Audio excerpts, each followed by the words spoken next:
नमस्ते YouTube family.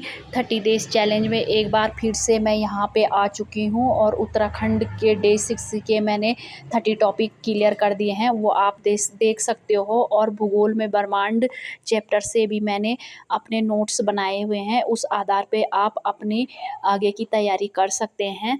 तो यहाँ पे दूसरा चैलेंज चल रहा है हमारा कि हम अपनी हैबिट्स को कैसे सही करें और दृढ़ इच्छा शक्ति के साथ हम किसी काम को करते हैं तो उसमें सफलता ज़रूर मिलती है।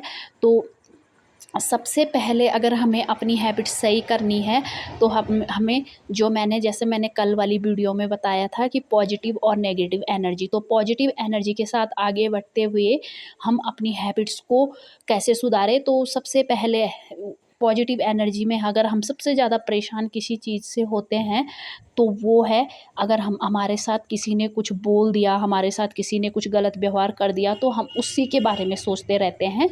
तो हमें उसके बारे में ना सोच के हमें उस सब चीज़ को इग्नोर करके आगे बढ़ना है। तो जैसे आपको किसी ने कुछ बोल दिया या आपके साथ कुछ गलत कर दिया तो उसको करने दीजिए, वो उसकी आदत है। सबसे पहले ये सोचिए वो उसकी आदत है और वो उसके सीखी हुई बातें हैं। हमें ये सब उनके चक्कर में नहीं पड़ना है, हमें आगे बढ़ना है।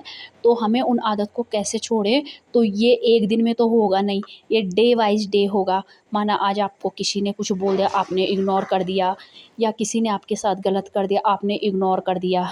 कल आपको किसी ने फिर से बोल दिया, परसों किसी ने, तो हम डे वाइज़ डे उस बात पे ध्यान ना दे के हम अपने काम पे ध्यान दें, हम अपने काम पे फ़ोकस करें।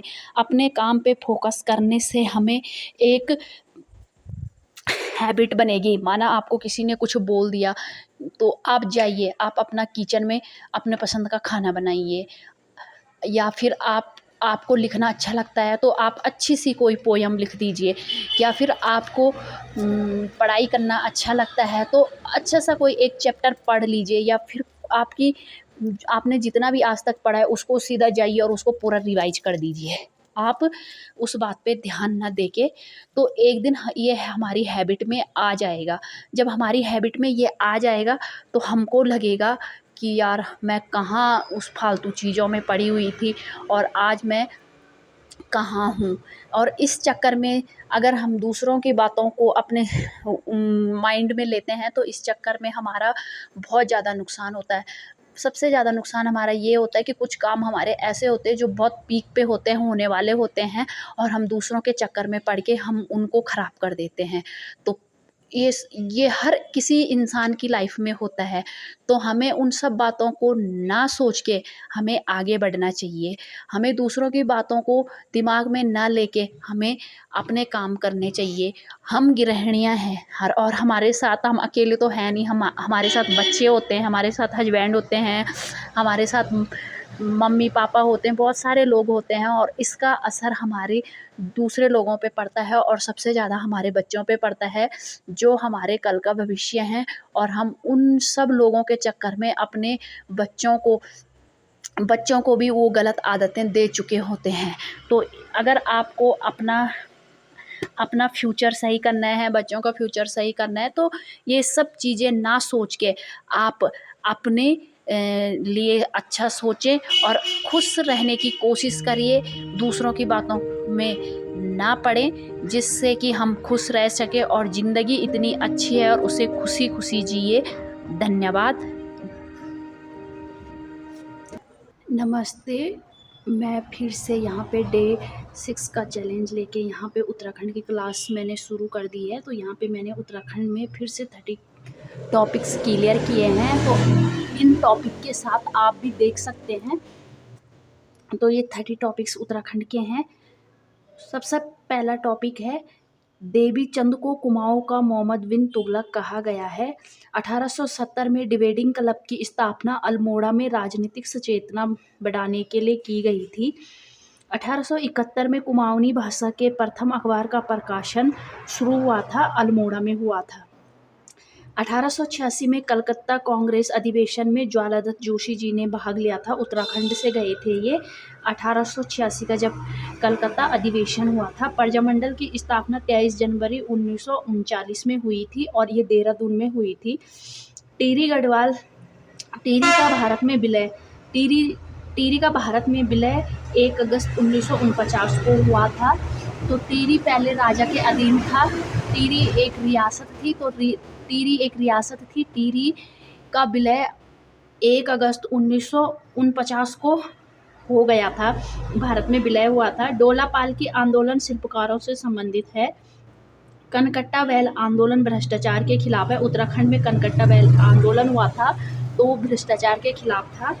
कोटा खर्रा आंदोलन भूमिहीनों को भूमि वितरण करना था। कोटा खर्रा आंदोलन भी एक उत्तराखंड में हुआ था, तो वो भूमिहीन जो लोग थे, जिनके पास भूमि नहीं थी, तो उनको भूमि दी गई थी।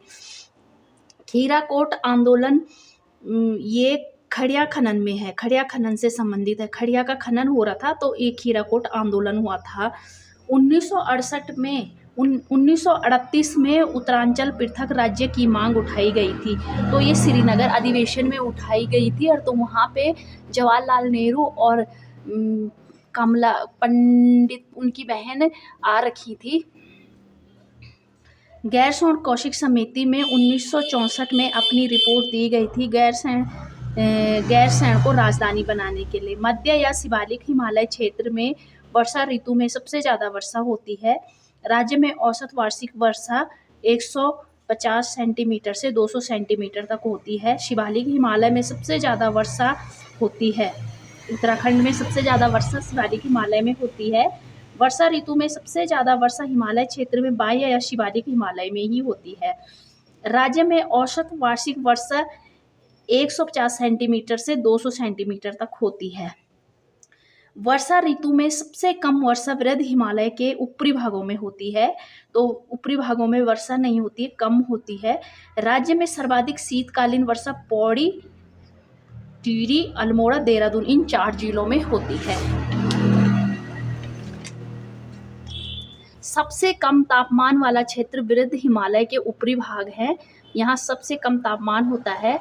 राज्य में न्यूनतम तापमान मुक्तेश्वर में है 1.2 डिग्री सेल्सियस। 2020 में ये रिकॉर्ड किया गया था। अलकनंदा नदी में सबसे अधिक जल प्रवाह वाली नदी है। अलकनंदा सबसे ज़्यादा अधिक जल प्रवाह वाली नदी है। इस नदी में सबसे ज़्यादा जल प्रवाह है। सर्वाधिक पथ प्रवाह वाली नदी काली है। सबसे ज़्यादा पथ प्रवाह यानी सबसे लंबी नदी अगर कोई उत्तराखंड की है तो काली नदी है, और ये सबसे पूर्वी नदी है। ये नेपाल से भी सीमा बनाती है। तो काली नदी का क्षेत्रफल सर्वाधिक है, इसका क्षेत्रफल भी सबसे ज़्यादा है। रवाई घाटी को नील नदी का वरदान भी कहते हैं। रवाई घाटी को नील नदी का वरदान कहते हैं। सॉरी, यहाँ पे मैंने गलत लिख दिया। यहाँ पे नील नदी का वरदान कहते हैं। कुमाऊं क्षेत्र का सबसे बड़ा ताल भीमताल है, ये त्रिभुजाकार का है। कुमाऊं क्षेत्र का सबसे गहरा ताल नौकुचिया ताल है, ये 9 कोने वाला ताल है और ये नैनीताल में है। बैजनाथ कुमाऊं की पहली कृत्रिम झील है, गोमती नदी पे है और बागेश्वर में है। श्यामला ताल के किनारे विवेकानंद आश्रम है, जहां झूला मेला लगता है, और ये चंपावत में है। जल निकासी हेतु तड़ाक ताल अल्मोड़ा में 5 सुरंगें वाला है। सर्वाधिक झीलों वाला जिला या नगर चमोली है, यहाँ सर्वाधिक झील है चमोली में। धन्यवाद। और मैं रोज आपको बता रही हूँ कि मैं ये जितने भी टॉपिक मैंने क्लियर किए हैं मैं आपको बता रही हूँ। तो आप भी अगर स्टडी के इच्छुक हैं तो आप भी मेरे साथ इन टॉपिक के आधार पे अपना सिलेबस तैयार कर सकते हैं, इनको पढ़ सकते हैं, और इनके आधार पे आप उत्तराखंड की परीक्षा वाणी, उत्तराखंड की बहुत सारी बुक है उनको पढ़ सकते हैं। इन टॉपिक के आधार पर आप अपना सिलेबस क्लियर कर सकते हैं और आगे की तैयारी कर सकते हैं। तो यहाँ पे मैंने उत्तराखंड के नोट्स आज मैंने बना दिए हैं, और आज मैंने भूगोल में भी स्टडी करी थी, तो ये भूगोल की स्टडी है। तो यहाँ से यहाँ हम ब्रह्मांड वाला चैप्टर यहाँ पे चल रहा है, तो चैप्टर काफ़ी बड़ा है और थोड़ा यहाँ पे इस चैप्टर को समझने में काफ़ी दिक्कत आ रही है। तो ये इसमें मैं धीरे धीरे छोटे छोटे नोट्स बना रही हूँ, और जो आप इसको समझ सके। तो यहाँ तक तो ये हो गया था, तो मैं यहीं से शुरू से ही पढ़ना शुरू करती हूँ। जब स्टेलर नेबुला अधिक बड़ा होता है तो गुरुत्वाकर्षण के प्रभाव से गैसीय पिंड सिकुड़ने लगते हैं। तारों का केंद्र अत्यधिक सघन होता है। तारों का जो केंद्रीय भाग होता है वो अधिक सघन यानी घना होता है। इसे भूर्ण तारा भी कहते हैं। तारे सिकुड़ने पर गैस के बादलों में परमाणुओं की टक्करों की संख्या बढ़ जाती है। जब तारे सिकुड़ते हैं तो गैस के बादलों में क्या हो जाती है, वहाँ परमाणुओं की टक्करों की संख्या बढ़ जाती है। नाभिकीय संलयन प्रक्रिया के परिणाम स्वरूप हाइड्रोजन हीलियम में बदलने की प्रक्रिया शुरू हो जाती है। असीमित मात्रा में विकिरण ऊर्जा मुक्त होती है। उसके अंदर तापमान अधिक बढ़ जाता है। इस सारी प्रक्रिया से तारे बन जाते हैं। लाल दानव तारा रक्त दानव तारा धीरे धीरे ठंडा होकर लाल रंग का दिखने लगता है। रक्त दानव की स्थिति में पहुंचने पर तारे का भविष्य उसके प्रारंभिक द्रव्यमान पर निर्भर करता है। श्वेत वामन तारा 1.44 सौर द्रव्यमान ही श्वेत तारा वामन के द्रव्यमान की ऊपरी सीमा है। इसे चंद्रशेखर सीमा कहते हैं। यदि तारे का द्रव्यमान और सौर द्रव्यमान से कम अथवा बराबर हो तो वह लाल दानव तारे से श्वेत वामन और काला वामन में परिवर्तित हो जाता है। यदि तारे का द्रव्यमान सौर द्रव्यमान से अधिक या उससे कई गुना ज़्यादा हो तो द्रव्यमान के सुपरनोवा विस्फोट के बाद तारा न्यूट्रॉन तारा या ब्लैक होल बन जाता है। तारों का वर्गीकरण सूर्य सदृश छोटे तारे। रक्त दानव अवस्था के पश्चात सुपरनोवा विस्फोट के बाद यदि अवशेष सौर द्रव्यमान 144 गुने की सीमा के अंदर हो तो श्वेत वामन बनेगा और कृष्ण वामन के रूप में मृत्यु हो जाएगी। मध्यम आकार के तारे सुपर रक्त दानव अवस्था और सुपरनोवा विस्फोट के बाद 1.44 सौर द्रव्यमान से 3 गुना सौरिक द्रव्यमान तक बढ़ने पर तारे न्यूट्रॉन तारे के रूप में परिवर्तित हो जाने की संभावना रखते हैं। और बड़े आकार के तारे क्या करते हैं, सुपरनोवा विस्फोट के बाद 3 गुना सौरिक द्रव्यमान तक बढ़ने वाले तारे न्यूट्रॉन तारे के रूप में परिवर्तित हो जाने की संभावना रखते हैं। श्वेत वामन एक जीवाश्म तारा होता है जिसकी बाह्य परत को स्मोक रिंग कहा जाता है। रक्त दानव अवस्था प्राप्त तारे क्रोड अत्यधिक गुरुत्वाकर्षण के कारण सुकड़ जाती है। जो रक्त दानव अवस्था जो तारे प्राप्त कर लेते हैं, जो उनकी क्रोड होती है वो गुरुत्वाकर्षण के कारण सिकुड़ जाती है। तापमान में अधिक वृद्धि से क्रोड का हीलियम कार्बन में और कार्बन भारी धातुओं में जैसे लोहे में परिवर्तित हो जाती है। तारे का केंद्र लोहे से युक्त होता है। इसके कारण तारे में नाभिकीय संलयन की प्रक्रिया रुक जाती है।